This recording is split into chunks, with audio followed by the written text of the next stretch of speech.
এক বাটি সাবু দিয়ে খুব সুন্দর একটা রেসিপি আজকে শেয়ার করব, যেটা খুব কম সময়ে এবং তাড়াতাড়ি তৈরি করা যায়। তো রেসিপিটা শুরু করা যাক। রেসিপিটা ভালো লাগলে লাইক, শেয়ার, কমেন্ট অবশ্যই করবেন। চ্যানেলটা সাবস্ক্রাইব করে পাশে থাকবেন। এখানে বড় দানার এক বাটি সাবু আমি নিয়েছি, সেটা দিয়ে দিলাম, আর দুটোর মতো শুকনো লঙ্কা দিয়ে দিলাম।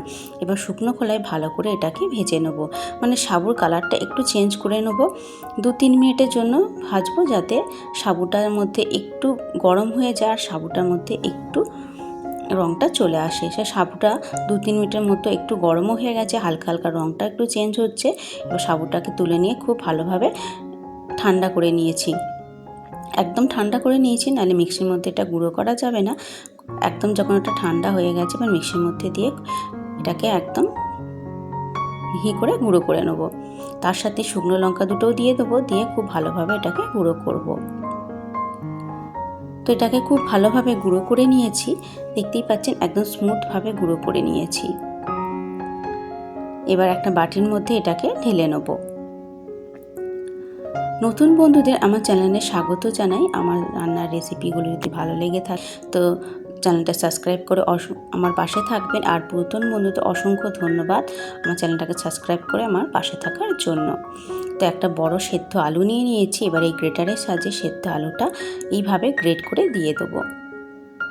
গ্রেটারের সাহায্যে গ্রেট করে দিলে আলুটা খুব ভালোভাবে মিহি হবে একদম, যাতে আলুর মধ্যে কোনো দানা ভাব বা কোনো শক্ত ভাব থাকবে না, তাহলে এই মাখাটাও খুব সুন্দরভাবে হবে।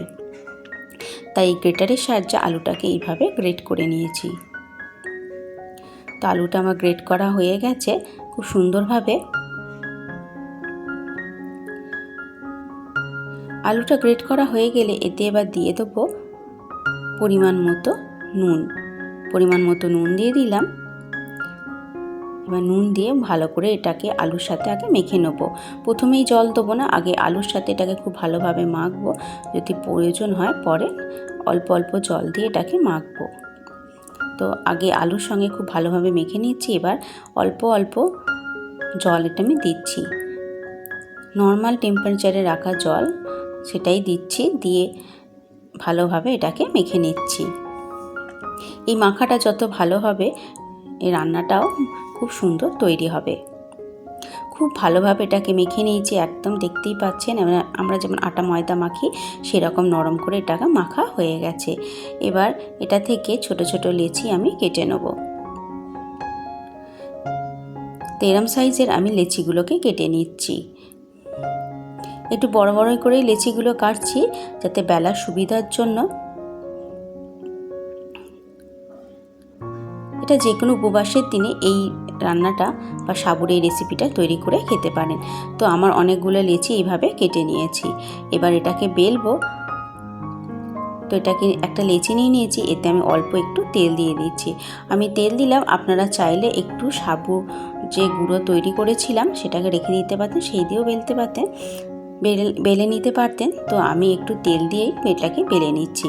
সাবু যেহেতু একটু ফাটবেই, দেখতেই পাচ্ছেন বেলার সাথে সাথে চারদিকটা একদম ফেটে যাচ্ছে, কোনো অসুবিধা নেই।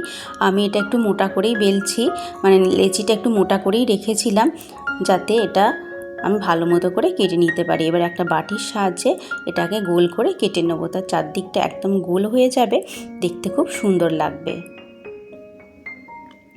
দেখতে পাচ্ছেন গোল করে কেটে নিলাম, দেখতে খুব সুন্দর হয়ে গেছে। তো একটা আমি তৈরি করে ফেলেছি, আর এটা একদম একটু মোটাই রেখেছি, খুব পাতলা করে নিয়ে, খুব পাতলা করলে এটাকে আবার তোলা যাবে না। আবারও একটা করছি, অল্প তেল দিয়ে দিলাম, তেল দিয়ে ভালো করে মাখিয়ে নেবো, দুদিকটা মাখিয়ে নিয়ে এবার এটাকে বেলে নেবো। আর লেচিটা আমি যেহেতু একটু মোটা করে রেখেছি, তাই এটা বেলতে অসুবিধা হবে না। হালকা হাতে এটাকে একটু বেলে নেবো। বেলে নিয়ে এবার এটাকে গোল করে এবার কেটে নিলেই তৈরি হয়ে যাবে।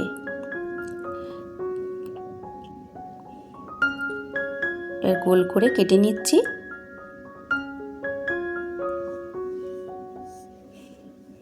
খুব সুন্দরভাবে একটা গোল শেপ তৈরি হয়ে গেছে, দেখতেই পাচ্ছেন। এগুলো আপনারা ছাঁকা তেলেও ভেজে খেতে পারেন বা হালকা তেলেও এটাকে ভাজতে পারেন। আমি কিন্তু এগুলো একটু মোটা মোটা করেই তৈরি করেছি। তো আমি এটাকে একটু হালকা তেলেই ভেজে নেব। এটা যদি তেলে দিয়ে দেন, ছাঁকা তেলে দিয়ে দেন, তো লুচির মতোটা ফুলে যাবে। তো আমি একটু হালকা তেলে এটাকে এপিটোপিট করে সেঁকে নিচ্ছি, তাতেও কিন্তু খুব সুন্দর এটা খেতে হয়। আর এটা তৈরি হয়ে যাওয়ার পর কিন্তু খুব নরম থাকে। গ্যাসের ফ্লেমটা লো করে রেখে এপিটোপিট করে এটাকে একটু সেঁকে নিচ্ছি। যে কোনো উপোসের দিনে এই নিরামিষের সাবুর এই রেসিপিটা তৈরি করে খেতে পারেন। যে কোনো তরকারির সাথে তো খুব সুন্দর লাগে বা শুধু খেতেও খুব ভালো লাগে। তো এপিটোপিট করে ভালো করে একটু ভেজে নেব লাল লাল করে। তো রেডি হয়ে গেল আমাদের সাবুর এই অসাধারণ রেসিপিটা কেমন লাগলো অবশ্যই কমেন্ট করে জানাবেন। ভালো লাগলে লাইক, শেয়ার, কমেন্ট, চ্যানেলটা সাবস্ক্রাইব করে পাশে থাকবেন। আরও নিত্য নতুন রান্নার রেসিপি পাওয়ার জন্য। দেখতেই পাচ্ছেন এটা কতটা নরম হয়েছে, হাতের মধ্যে চাপলে এটা চলে আসছে। খুব সুন্দর হয় খেতে আর খুব নরম আর সফট হয়। ভিডিওটা দেখার জন্য অসংখ্য ধন্যবাদ। সবাই ভালো থাকবেন আর সুস্থ থাকবেন।